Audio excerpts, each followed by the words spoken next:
I am Lucinda Mulaudzi, age 34. I am from Joburg. It's your name.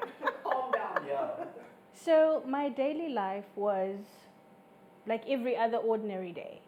But there would be times where I am weak, where I feel lazy, fatigue, where I'm just constantly tired.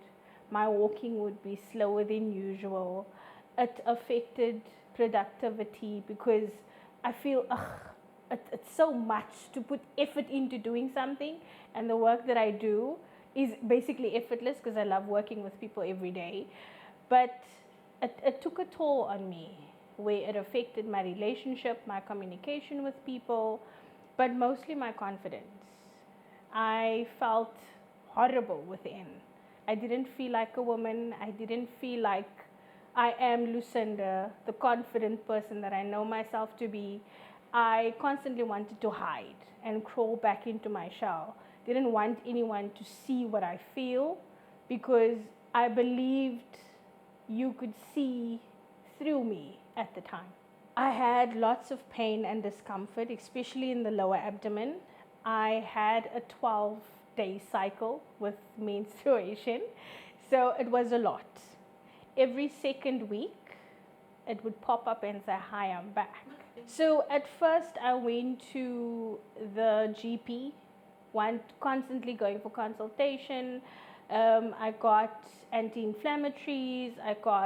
Because I constantly felt like I need to wee all the time. I constantly need to urinate. And then doctor said, maybe you have an infection. Let's treat that by giving you anti-inflammatories, antibiotics, and it didn't go away. It just got worse. To the extent where I was scared to go to the bathroom because it was painful. And I knew something bigger than just an infection from the toilet pot or wherever you sat would be a problem. Up until I asked the doctor, send me to a gynae. Maybe we need to go see what's wrong. So before the gynae, I went for blood tests just to come across that I was pregnant. And by the time I got to the gynae, it was too late. And then the gynae said, this might be the reason why you had a miscarriage, is because you have a very big fibroid growing in your uterus, and I didn't know what that was. And as a female, it's important for you to know what's going on inside of your body. And that could explain the swelling, the tiredness. I constantly feel heavy. I started having pain in my upper legs. My groins were numb. I used to feel pins and needles. So it all made sense to where the problem came from. And it looked like two fibroids, but it was actually one massive fibroid that it's busy detaching, but it was actually a big ball. So the gynae suggested that I go for a surgical procedure, and I said I don't want to get cut. I don't want no knife, no scalpel, no nothing inside of me. And he said, but everyone goes through it. And I was like, but I'm not everyone. I'm very sensitive with scars because all my scars on my body has meanings. And I was like, this doesn't feel right for me. And I said, isn't there any other option? Any second opinion for me to go to? And the gynae was upset with me because I didn't want to go the surgical route from the get-go as he suggested. I said, no, there must be another way. I prayed about it, and eventually I started researching, wanting to know, isn't there any other ways to deal with fibroids? And I came across the internet that mainly embolizations only happen abroad. And I was like, but this is ridiculous. We must have some sort of leeway at home, in our own home country. And then I came across Dr. Parak, Yusuf Parak, a radiologist from Morton Partners. I spoke to him, I reached out, and he then suggested there is many options that I can do. But he gave me the list of options and he said, discuss this with your gynae and see if the gynae would approve. In which I did. It was a back and forth, emailing back and forth, consultation back and forth with fees that goes along with it. But eventually doctor then decided, okay, this is your body. This is your choice. We will go with whatever you feel comfortable with. It can't be forced. Then I said, fine, I am going for the embolization. I went to go look up for it online. It stated it's non-surgical, basically. You don't need to get cut, but it is where they see where your vessels are joined, your, what do they call this? Your arteries are joined to your cervix, to see if they can inject some medication just to stop the blood supply from growing, and then it automatically dries itself out and it falls out. I was mainly uncertain if it's going to work. Is this for me? Is it going to be successful? Am I not going to have to repeat the same thing all the time? So I was scared, and it took a toll on me to the extent where I didn't want to do it anymore. And everything was booked. Procedure was booked. Leave was booked. Doctors were booked. Cath lab was booked. The hospital admissions was in order. And I was afraid because I was doubting whether this is going to be a success story for me, because I've been living in this for so long, and it's become a norm for me to bleed constantly, to be in constant agony, in pain, and the tablets is not working, and my self-confidence, it was at its lowest. So the medical aid basically covered for everything, but they needed all the necessary documentation from your GP to the gynae to the specialist, and sent off through to the medical aid, so that they can authorize everything underneath the umbrella. And I'm on Key Care Plus with Discovery, and they have covered for everything. I didn't need to pay for a cent. So there was no sleep that night.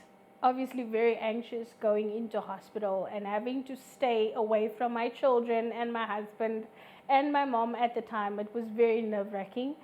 So got to the hospital, went to admissions by the main reception.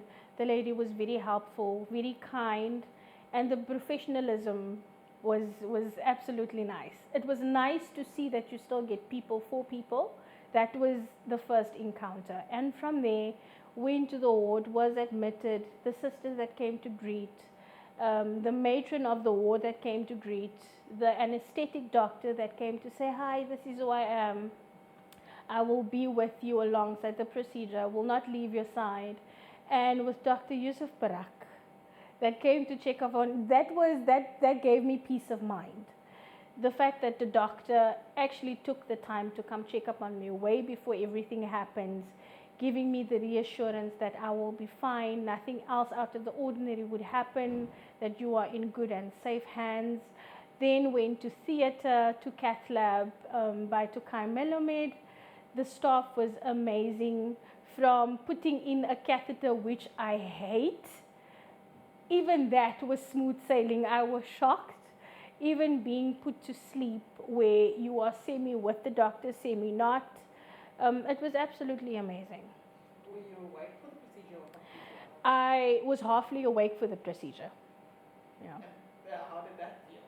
So only when the injection started, the numbing medication started, before doctor did everything else. Only that was a sting, but doctor said it's to be expected. After that, I didn't feel a single thing. So waking up, I felt very thirsty and dry.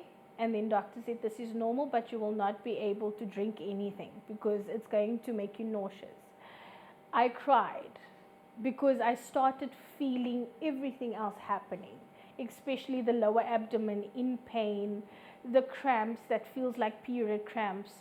After that, they gave me some medication just to numb it a little. I went off to sleep. I woke up with my husband next to me, including Dr. Parak, which was so sweet. Eventually, I got to speak, but I was in and out of it the whole time due to the medication, just so I can recover and not be awake and stressed out and alert and what is happening next or what do I do now. So it was quite nice. And how many days were you in hospital? I was only 1 day in hospital, so it was a day stay. I slept over, and then the following day I went home. So my first 3 months was challenging, difficult, with having to get used to, I'm still going to have abdominal pain because the medication needs to run its course. It needs to start working. your body needs to adjust, that there is something happening within but is out of your control. You just need to let your body do its thing on its own without rushing anything. So Dr. Parak advised that I need to be on bed rest at least for a week and a half just to see how things go. And I mean, bed rest helps a lot. For me, that's a mom, I don't know it, but it changed a lot. It impacted or affected a lot with being on bed rest, listening to your body, not pushing it too hard, taking your time, even with having to go to the bathroom. Don't rush it. Clean yourself, wipe yourself properly, or get washed down properly. There is no rush, especially when you go for something so invasive, so delicate, especially when it comes to the female organs. And it's been good. On the 25th of April, it would be a year since I had the operation. No, not at all. Hypothetically, I would redo it. If I need to save a life of another woman, I would go through the same experience, even if I have to hold another's hand saying that you got this and you'll get through it. It's worth it to go through something that you've never gone through before, especially when it's going to benefit you in the long run. I would encourage my daughter to go get her body checked out. If something is spotted in the uterus that's not supposed to be there, is that she needs to run her options and make the best decision for her. But my best advice would be for her is to go for an embolization and not to think that this is not for you, because that is the mistake I made, is self-doubt. Is it going to work for me? Is there bigger plans for me? Am I worth it? That was the main thing for me. I didn't feel worth the help, worth the life-changing experience. And I am very grateful for Dr. Parak for constantly checking in, for constantly saying you don't need to fear, you don't need to worry. And I am happy that I initially gave in and did the procedure for the embolization, because I mean, it has changed a lot of things. Today I feel lighter, I feel good, I'm more confident, and I started loving myself the minute I felt like my step is changing, I walk faster, I'm looking in the mirror and I don't see this big lump hanging in front of my stomach. I used to call it a tube. The tube is gone. I feel absolutely amazing.